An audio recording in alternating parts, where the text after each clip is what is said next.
Kadang-kadang kita suka nyanyi atau punya kerinduan untuk mengikut Yesus. Pengen meneladani kehidupan Yesus. Pengen menjadi seperti Yesus. Pertanyaannya gini, kita pengen jadi kayak Yesus, pengen ikut Yesus. Ngerti gak Yesus itu seperti apa? Karena kadang-kadang kita nyanyi, kalau kita gak ngerti juga gak terjadi apa-apa. Cuma luapan kata-kata tapi tidak terjadi perubahan kehidupan. Ya, Yesus itu adalah pribadi yang suka mengampuni. Itu loh Yesus yang kita sembah. Dia suka mengampuni. Di atas kayu salib Lukas 22 ayat 34. Momen terakhir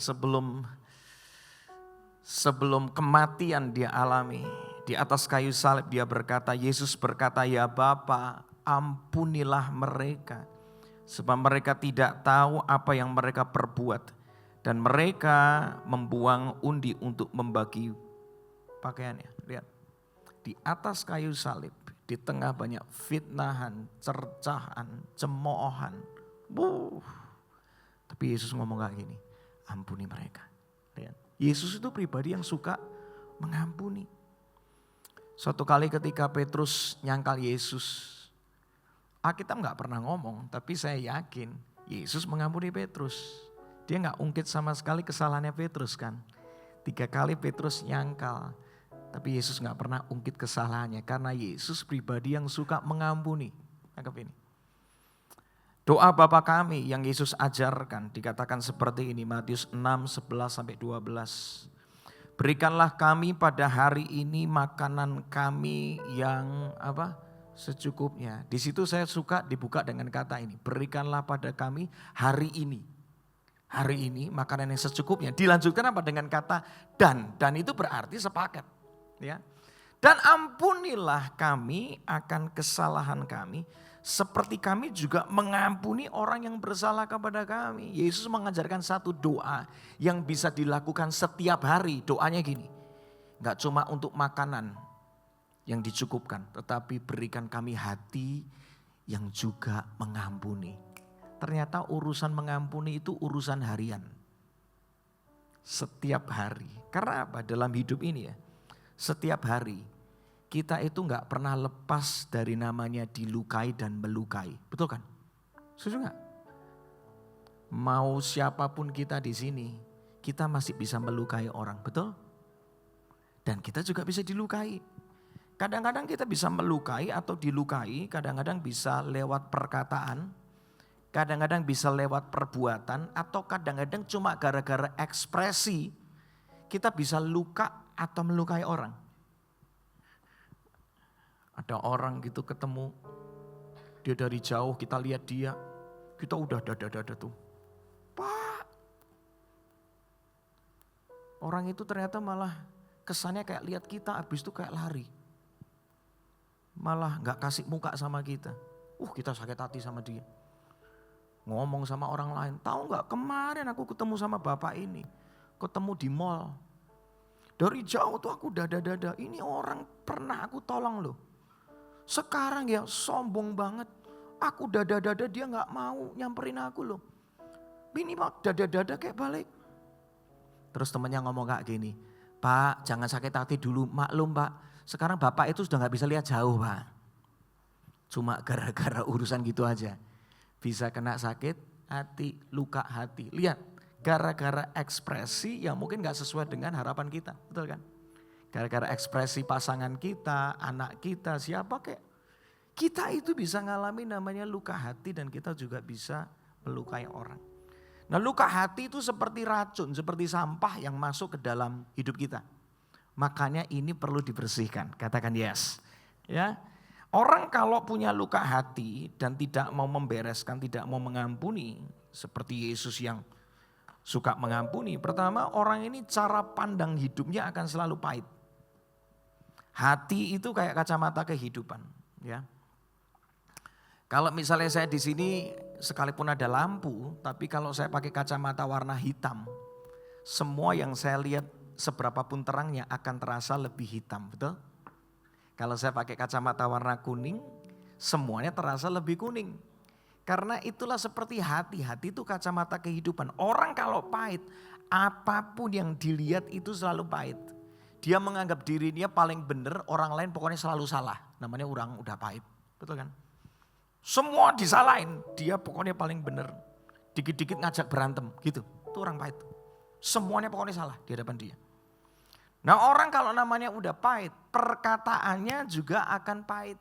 Ngomongnya gak pernah benar deh, ngomongnya negatif terus. Karena apa yang keluar dari mulut itu meluap dari hati. Hati bermasalah, mulut akan bermasalah. Lihat. Orang kalau sudah pahit akan mencemari banyak orang. Luka hati gak sembuh, itu akan mencemari banyak orang. Alkitab ngomong gak gini, Ibrani 12:15. Jagalah supaya jangan ada seorang pun menjauhkan diri dari kasih karunia Allah. Agar jangan tumbuh akar yang pahit, yang menimbulkan kerusuhan dan yang mencemarkan apa? Banyak orang. Lihat, satu orang pahit, dia bisa bikin satu geng, namanya geng sakit hati. Betul? Terjadi di mana-mana lah, mau di gereja, mau di keluarga, mau di perusahaan, mau di pertemanan. Itu udah biasa kejadian.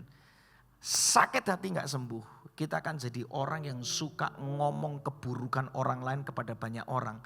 Orang yang gak pahit jadi ikut-ikutan pahit, akhirnya timbullah barisan sakit hati. Betul? Dan akhirnya tambah hancur berantakan. Kita lihat. Orang kalau luka hati gak beres, ingat dosisnya itu ningkat, bukan turun. Efesus 4 ayat 31 dikatakan, buanglah semua sakit hati. Karena kalau sakit hatimu gak dibuang, jadinya dendam. Dendam gak dibuang, berlanjut dengan suka marah-marah. Kemarahan dari hidupmu akan meluap-luap. Itu gak dibuang, engkau jadi orang yang suka bertengkar. Lihat. Itu gak dibuang lagi, kita akan suka saling menghina, saling memfit.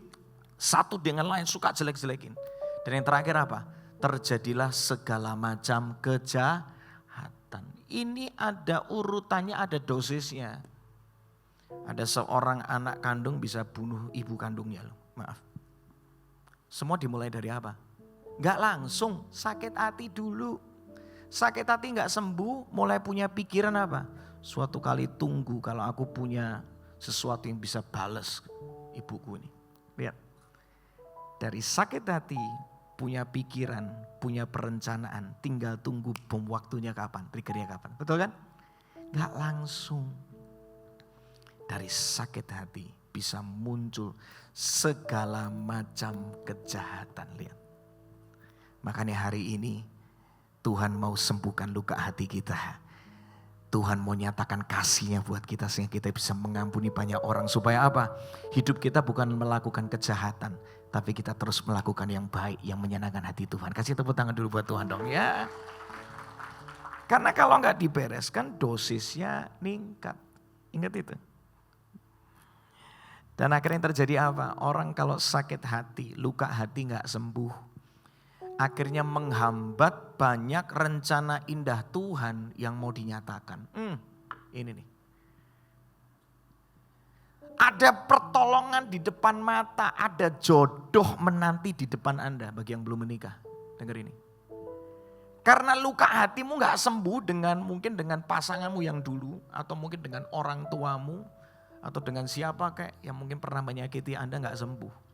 Anda ngomong sama orang itu, wah paling kamu kayak mantanku yang dulu gitu katanya. Padahal orang ini mungkin adalah orang yang terbaik, yang mungkin daripada sebelum-sebelumnya udah paling oke nih. Tapi karena lukamu gak sembuh, tetap orang ini Anda anggap jelek, Anda anggap buruk. Paling kamu bakal menyakiti kayak papahku gitu. Lihat, luka hati gak sembuh, berkat di depan mata hilang seketika. Mungkin ada orang mau bantu Anda. Tapi ketika orang itu mau bantu dengan ketulusan hatinya, tapi karena hatimu gak sembuh, kamu akan ngomong gak gini. Anda akan ngomong seperti ini. Paling kamu kayak orang itu, dulu orang itu awalnya bantu, lama-lama saya diperalat, lama-lama saya ditindas.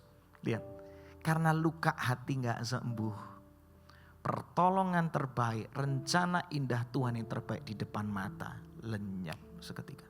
Lihat. Makanya hari ini saya berdoa kesembuhan terjadi di tempat ini. Amin. Matius 5 ayat 8 dikatakan, berbahagialah, diberkatilah. dalam bahasa Inggrisnya. Orang yang apa? Suci. Orang yang hatinya mau dibersihkan sama Tuhan. Karena mereka akan melihat Allah. Ketika hatimu kembali bersih, engkau akan mengalami hal-hal besar yang baru yang Tuhan bisa nyatakan dalam hidupmu.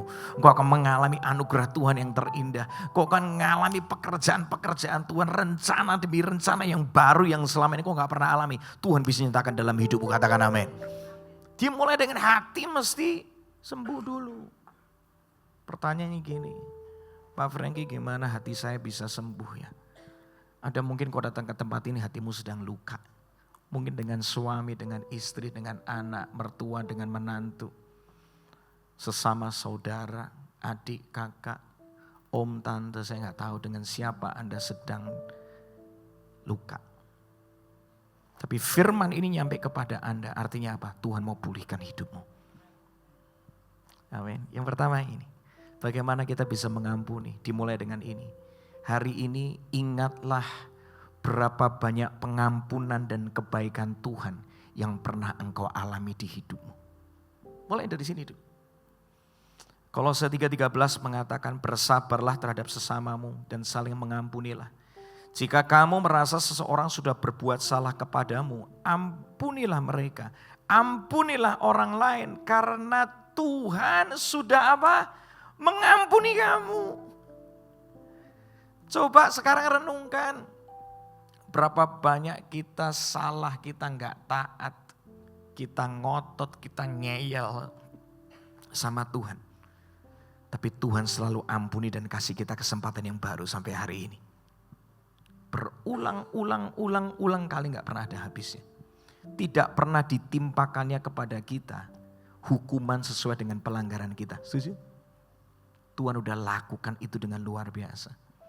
Kalau kita nih gak diampuni sama Tuhan ya. Ingat, hukuman kekal menanti. Kebinasaan kekal itu menanti. Lihat, engkau gak diampuni, kita gak diampuni. Dosamu dan dosaku gak diampuni sama Tuhan. Maut itu menanti. Tapi karena pengampunannya kita dapat hidup yang kekal. Amin. Tangkap ini. Karena Tuhan mengampuni, intimidasi dari iblis itu dipatahkan. Iblis gak bisa dakwa kita lagi. Kalau kita nggak diampuni, masalahnya sukacita kita dengan mudah lenyap. Karena apa? Kita didakwa terus sama iblis, ditakut-takuti.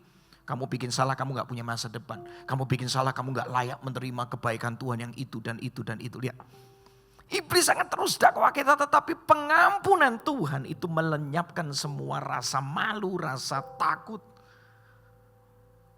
Lihat, semua rasa bersalah kita. Rasa intimidasi kita semuanya dilenyapkan karena pengampunan Tuhan. Dan ingat ini, kalau Tuhan sudah lakukan yang semua yang terbesar dalam hidupmu. Hari ini Tuhan ngomong, lakukan juga buat orang lain. Seperti aku mengampunimu, ampuni juga orang lain. Anggap ini. Kita bisa mengampuni karena Tuhan sudah lebih dulu mengampuni kita. Amin. Mengampuni lebih sungguh, mengampuni lebih sungguh.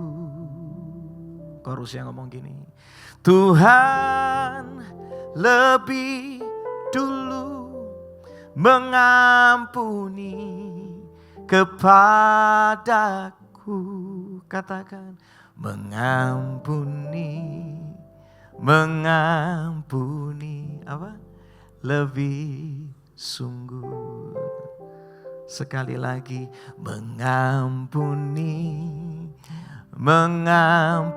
Nyanyi sama-sama yuk.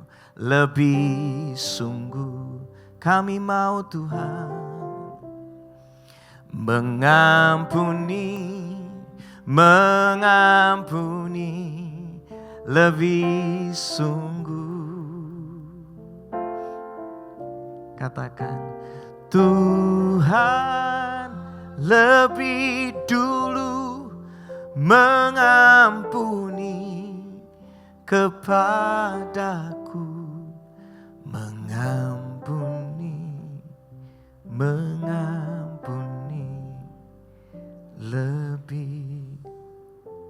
Kasih tepuk tangan buat Tuhan dulu. Yuk ampuni yuk. Karena Tuhan sudah lebih dulu ampuni saya. Orang yang berlimpah dengan kasihnya Tuhan pasti akan membagikan kasih itu juga bagi banyak orang. Orang yang berlimpah dengan pengampunan Tuhan, saya yakin engkau akan bagikan pengampunan itu juga buat banyak orang. Jangan simpen sampah. Dosisnya meningkat, Pak, Bu, teman-teman. Yang kedua, bagaimana kita bisa mengampuni? Perkataan kita harus mulai berubah. Ada kuasa di dalam perkataanmu. Yang kedua makanya ini, kalau engkau mau mengampuni, mungkin hatimu belum bisa. Saya tahu ada beberapa namanya luka itu. Dalam hidup itu ada yang bisa sembuh seketika cepat, tapi ada yang butuh waktu bertahap. Saya tahu. Tapi minimal gini, kita bisa melakukan tindakan iman untuk mengalami kesembuhan. Dimulai dengan apa? Perkataanmu mesti berubah. Yang kedua, kalau ingin bisa mengampuni, perkatakanlah pengampunan dan berkat bagi orang yang menyakitimu setiap kali engkau mengingatnya.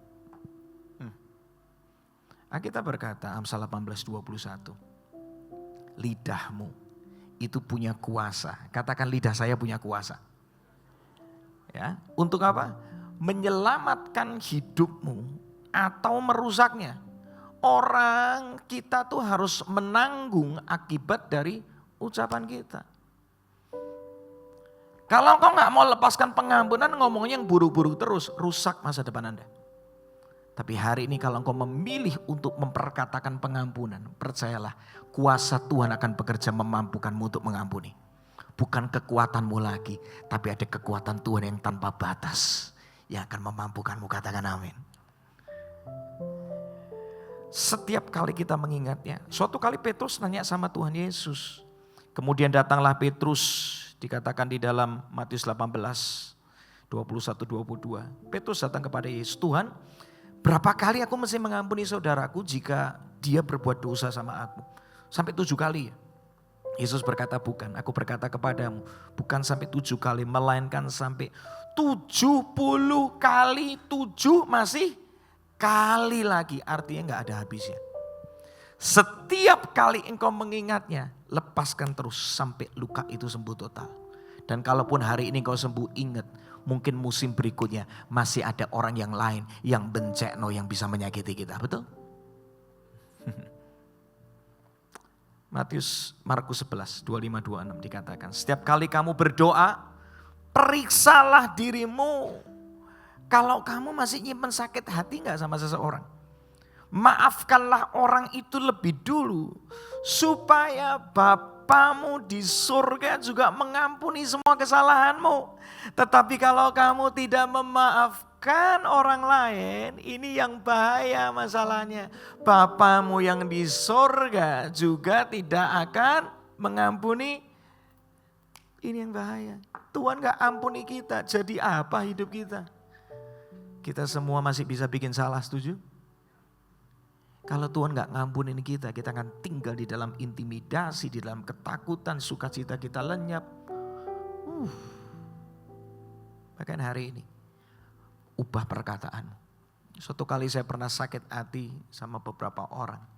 Tiap kali ingat kisah itu, setiap kali saya sampai gak terima dan saya masih ingat sekali dan sampai ada teman yang lain cerita hal yang sama lagi. Saya pernah suatu kali lagi di mobil itu pukul-pukul jendela mobil. Karena saking hati begitu pahitnya. Tapi sampai tiba-tiba Tuhan ingatkan saya. Mau sampai kapan kamu hidup kayak gitu? Dengan kemarahan seperti itu. Nanti kamu kehilangan semua yang terbaik. Ubah perkataanmu. Tiap kali kamu mengingatnya, tindakan iman kerjakan itu. Ngomong. Perkataan punya kuasa mengubahkan kehidupan. Saya mulai ngomong, Tuhan aku ampuni si ini. Aku memberkati si ini. Tuhan berkati hidupnya. Berkati apa yang dia kerjakan. Jadikan berhasil. Awalnya gak mudah. Tapi perkataan iman itu menyembuhkan hidup saya. Sampai suatu kali saya pikir saya udah sembuh. 2021 ada seorang hamba Tuhan yang berpulang Saya nggak pernah lupa hari itu. Musim pandemi. Saya nonton YouTube streaming. Hamba Tuhan ini sangat dikenal. Dan tiba-tiba ketika saya menyaksikan ibadah penghiburan itu di YouTube itu. Ada beberapa orang itu berdiri di samping dari peti mati dari hamba Tuhan ini. Dan akhirnya menyampaikan testimoni. Bagaimana hamba Tuhan ini hidup. Dan dia banyak nolong orang dan segala macam. Gak tahu kenapa ketika momen itu Tuhan kayak nanya sama saya. Suatu kali kamu bakal berpulang, hatimu masih simpen kepahitan gak? Gitu. Masih ada gak nama-nama yang kamu ingat dan tiba-tiba nama itu ketika kamu ingat, kamu langsung pengen marah lagi. Atau mungkin perihnya masih terasa gitu. Saya mulai mikir siapa ya Tuhan. Tiba-tiba Tuhan ingatkan, iya ya.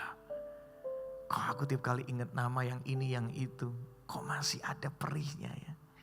Hari itu sekali lagi saya melepaskan berkat buat setiap nama yang ada. Singkat cerita, sore hari itu saya dilawat Tuhan.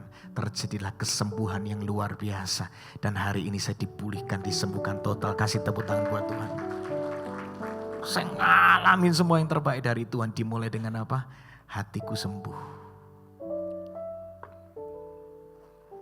Hari ini, setelah lagi kita akan sama-sama nyembah Tuhan. Sebut nama orangnya. Lepaskan pengampunan berkat. Katakan amin. Hatimu mungkin belum bisa saya tahu. Tetapi ketika engkau bertindak dengan iman. Kuasa Tuhan yang bekerja. Bukan lagi kekuatanmu. Yang ketiga. Bagaimana bisa mengampuni.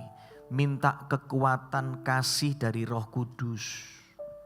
Ini menarik. Roma 5 ayat 5. Dikatakan.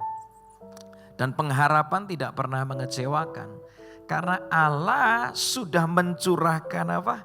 Kasihnya untuk mengisi hati kita melalui siapa?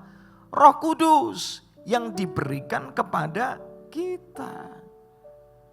Kalau hari ini kau gak mampu ngomong sama Roh Kudus. Roh Kudus kuatkan aku. Aku percaya engkau bisa mengisi hidupku. Bukan lagi dengan kepahitan, tapi aku mau sembuh hari ini. Roh Kudus, engkaulah roh kesembuhan itu. Engkau bisa jamah hatiku, hatiku diperbarui. Amin. Yang terakhir, bagaimana bisa mengalami kesembuhan? Minta hati yang baru sama Tuhan. Yesaya 36 dikatakan ayat 26. Dalam bahasa Indonesia masa kini. Maka kamu kuberikan hati yang baru. Tuhan punya stok hati yang baru dan pikiran yang baru. Hatimu yang sekeras batu itu yang gak mau ngampuni. Dengar ini. Akan kuganti dengan hati yang taat. Katakan amin. Hatinya Yesus ada di dalam hati kita. Hari ini minta hati yang baru sama Tuhan. Mungkin hatimu sudah terlalu banyak kepahitan, sampah, racun yang masuk di tubuhmu, di hatimu. Ini waktunya. Tuhan ganti dengan hati yang baru, hati yang bersih, hati yang penuh dengan kasih Tuhan. Karena kita mau melihat Tuhan itu dahsyat dalam hidup kita. Amin. Mazmur 147 ayat 3 dikatakan, Tuhan menyembuhkan orang-orang yang patah hati dan membalut luka-luka mereka. Siapa mau hatinya disembuhkan sama Tuhan? Pagi hari ini mau mengalami kesembuhan, yang mau kasih tepuk tangan dulu buat Tuhan. Pengampunan itu memulihkan kita. Yes. Engkau mengampuni itu memulihkan. Tuhan mengampuni kita, makanya hidup kita pulih. Tapi jangan berhenti di sana. Kalau Tuhan ampuni kita, tujuannya supaya kita juga mengampuni orang-orang yang menyakiti kita. Orang yang dipulihkan hatinya, cara pandangnya berubah. Perkataannya dipulihkan juga. Segala kebaikan akan terjadi dalam hidupmu. Rencana Tuhan yang terindah akan dinyatakan dalam hidupmu. Kadang-kadang manusia tuh ya,